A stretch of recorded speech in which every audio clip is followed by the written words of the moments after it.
In today's video, I'm going to show you how to fix the Steam download queued problem in a simple and beginner-friendly way. If your games keep getting stuck on queued and won't start downloading, don't worry. This is a common Steam issue, and it usually takes just a minute to fix. First, open the Steam app on your computer and make sure you're logged into your account.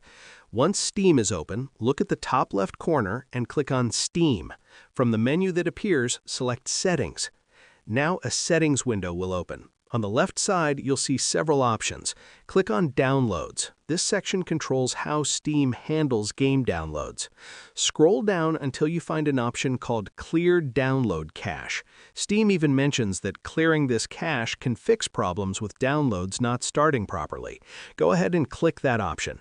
Steam will ask you to confirm, and you may be logged out afterward. That's normal. Simply log back into your Steam account once the app restarts.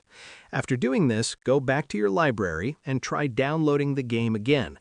In most cases, the queued download issue should now be gone, and your game will start downloading normally.